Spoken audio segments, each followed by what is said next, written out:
Datuk Seri Anwar Ibrahim freed after royal pardon.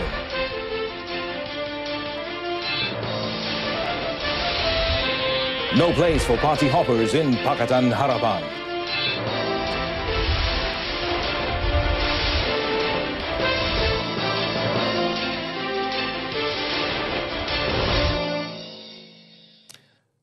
Good evening, I'm Amin Carlos and you're watching News on 2.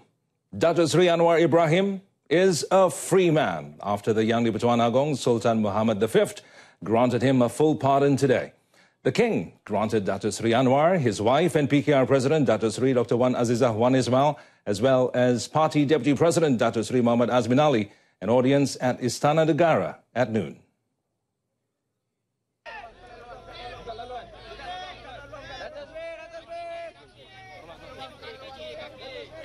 Travelling in a convoy of cars escorted by policemen on motorcycles, Datuk Seri Anwar arrived at Istana Negara at 11:50 a.m., following which a brief ceremony to hand over the letter of pardon was held. Later, at a media conference at his residence, he thanked the Yang di-Pertuan Agong for the pardon he received. When asked about his immediate plans, Datuk Seri Anwar said for now he wanted to spend time with his family first. He also reiterated that he was not seeking revenge against Tun Dr. Mahathir Mohamad. Instead, he said the Prime Minister had rendered a great deal of help in securing his pardon and stated his undivided support for the leadership of the new government.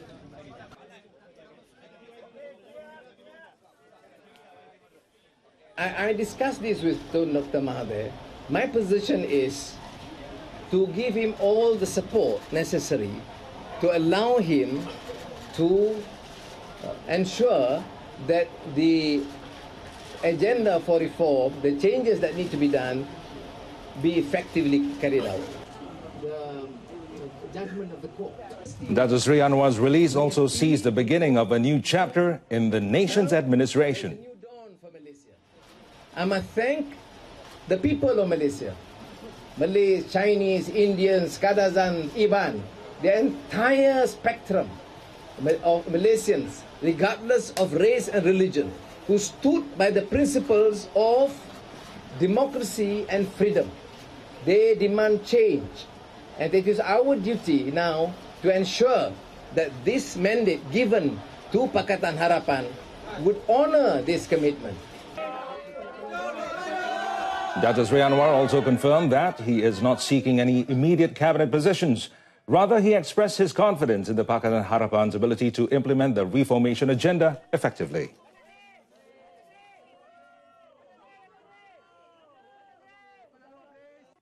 Tun Dr. Mahathir said the government has decided to terminate the contracts of 17,000 politically appointed officers in a bid to reduce the country's expenditure. Now, as for jobs not politically affiliated, employees will be transferred to other suitable roles. Kita juga akan turunkan perbelanjaan kerajaan. Ada banyak pembaziran. Dengan ini kita dapati umpamanya terlalu banyak kontrak pegawai kontrak. Pegawai kontrak ini kalau ada yang diberi kontrak kerana keperluan pentadbiran, tetapi ada juga yang diberi kontrak kerana politik, iaitu mereka adalah political appointees, dan political appointees akan kita tamat, semuanya akan ditamatkan, tetapi ada kes-kes seperti driver dan sebagainya. Mereka ini bukanlah actually political appointees, tetapi mereka ini bergaji rendah, dan ini akan menyusahkan mereka kalau tiba-tiba mereka ditamatkan kerja dan tak ada lagi bayaran gaji dan sebagainya. Sebaliknya, kita mungkin tidak perlu kepada mereka. Oleh itu, kita akan beri jawatan-jawatan yang lain yang sesuai dengan kelayakan mereka.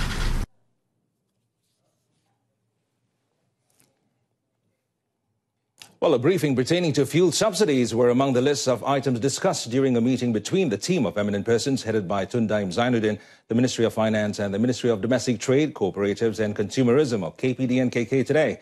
In other briefings concerning mega projects and development expenditure, as well as the 1MDB saga, were also on the Council's to-do list in a bid to assist the new government fulfilling its 100 days promise. Now, according to the head of media and communication team of eminent persons, Dato' A. Kadir Jassin, the CEO of the High Speed Railway Corporation, or HSR, a representative from the East Coast Rail Line, ECRL, and the chairman of 1MDB were also called in to brief the Council in another briefing session. The Director General of the Public-Private Partnership Unit from the Prime Minister's office and the Deputy DG for Sectoral of the Economic Planning also met with the Council. When speaking to the media later, Dato' Kadir said the newly established team of eminent persons are free to call up whoever is able to provide relevant information, but decisions can only be made by Prime Minister Tun Dr. Mahathir Mohamad. Nonetheless, the Council is empowered to collect information, formulate action plans and programs to be tabled. The Council will convene daily for 100 days to implement changes and modifications that are necessary for the restructuring of the nation's economy.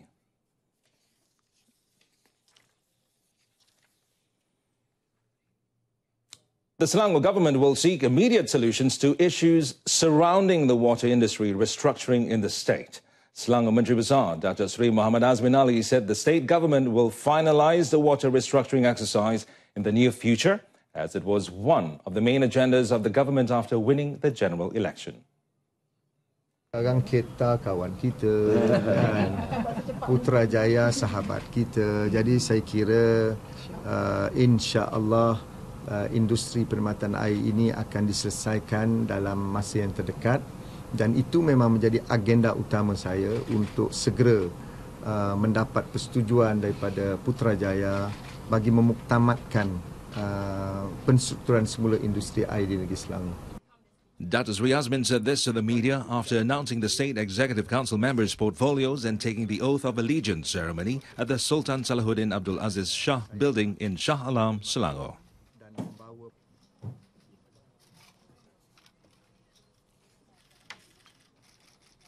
In Pulau Pinang, 10 members of the Legislative Assembly were sworn in as members of the State Executive Council earlier today in a ceremonial session at Dewan Seri Pinang before the Pulau Pinang Yang Dipertua Tun Abdul Rahman Abbas. And the new EXCO lineup includes 3 DAP representatives, State Assemblymen for Jawi Sun Lip Chi, Payat Rubong Yoh Sun Hin, and Tanjung Bunga Khairil Kir Johari. The 2 PKR representatives are Pinang Tunggal Assemblyman Dato' Ahmad Zakiyuddin Abdul Rahman and Batu Maung Assemblyman Dato' Abdul Halim Hussein. Amanah and Bersatu Assemblyman did not get any state EXCO post. Now, at the ceremony, 5 former EXCOs were reappointed to help in the state government administration, namely Professor Dr. P. Ramasamy for PRI, Chong Eng, Padang Lalang, Jagdip Singh Deo, Dato' Kramat, P. Bun Po, Sungai Puyu, and Dr. Afif Bahardin, Seberang Jaya.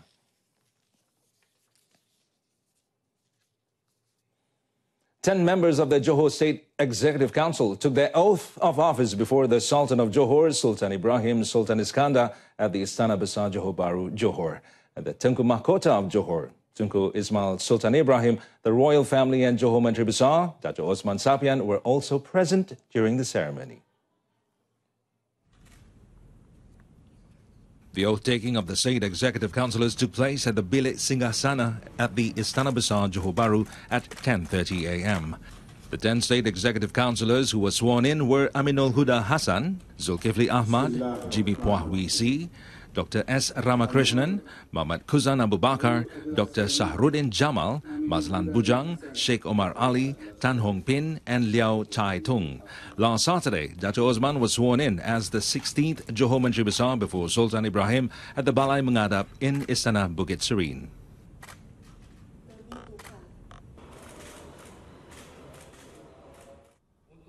Meanwhile, 10 Malacca State EXCOs took their oath of office before Malacca Yang Dipertuan Negeri Tun Dr. Muhammad Khalil Yaakob at Dewan Seri Negeri in Air Keroh, Melaka. 5 of the EXCOs are from DAP, 2 from PKR, including the only female councillor, Jeannie Lim Swee Lin, 2 from PPBM, and 1 from Amanah. The DAP councillors are DAP Malacca Chairman Tay Kok Kiew, Deputy Chairman Nurhizam Hassan Bakti, Vice Chairman G. Saminathan from Gadek, Treasurer Lo Chi Leong, and Political Secretary to Lim Kit Siang, Kirk Chi Yi.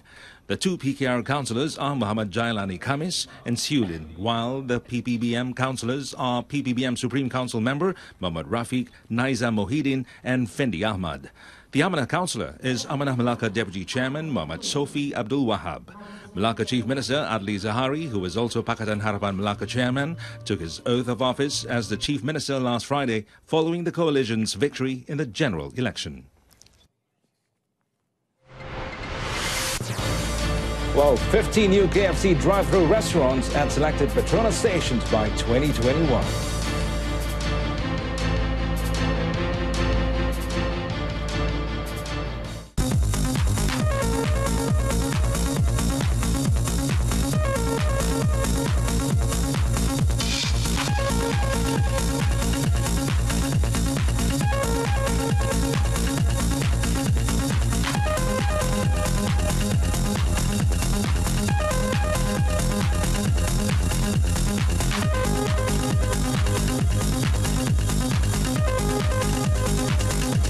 Let's continue. The government will expedite the process of appointing 10 cabinet ministers to allow the swearing-in ceremony and the Dewan Rakyat sitting to take place as soon as possible, according to Prime Minister Tun Dr. Mahathir Mohamad. The first phase of the government formation with the appointment of 10 cabinet ministers, well, should be announced this week in order for the government to carry out its tasks, including holding a cabinet meeting.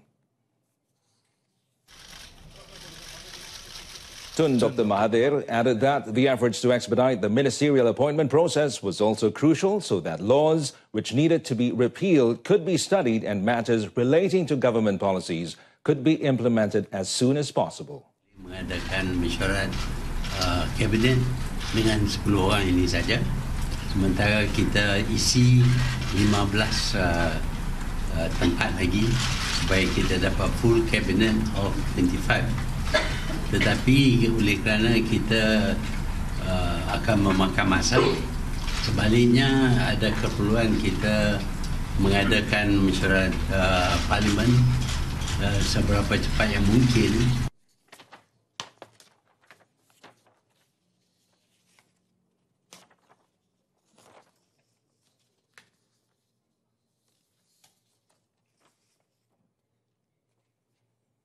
Well, meanwhile, Tun Dr. Mahathir said Pakatan Harapan, PH, will reject any opposition member intending to join the ruling coalition. Now, the Prime Minister stressed that the people have spoken clearly that they will not receive any politician from the previous ruling coalition. Hence, PH will soundly reject party hoppers. Now, other news items. Asian Strategy and Leadership Institute, or ASLI, is optimistic that the team of eminent persons will be able to tackle the issue affecting the national economy.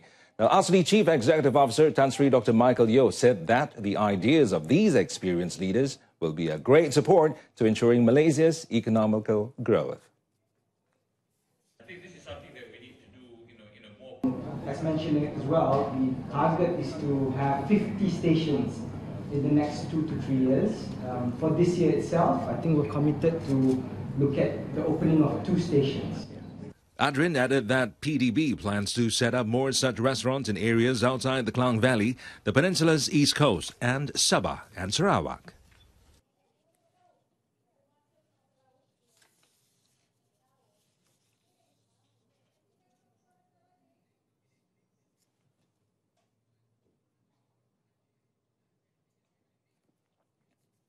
Langkawi police managed to bust a drug trafficking syndicate when they arrested 3 men and 2 women during a raid at 2 homes in Kampung Padang Kandang and Kuala Triang. And also seized were 450 grams of heroin and 588 grams of ganja, cash, and a motorcycle believed to have been used to transport the drugs.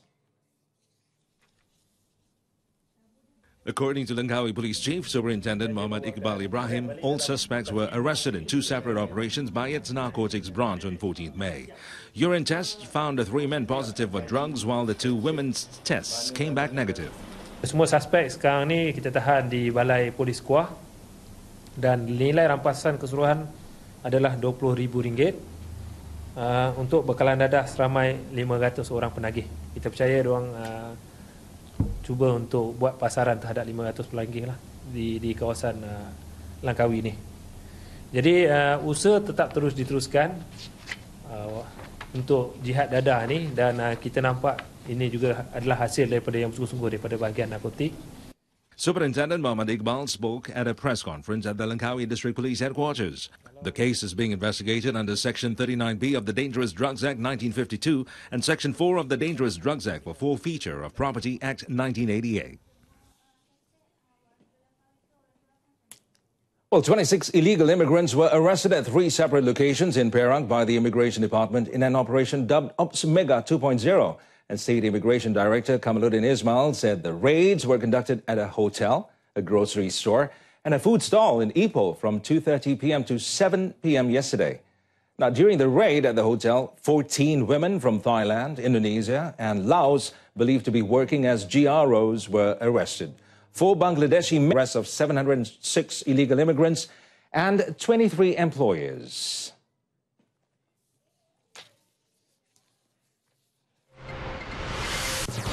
Well, at least 40 feet drowned as boat capsizes in Godavari River.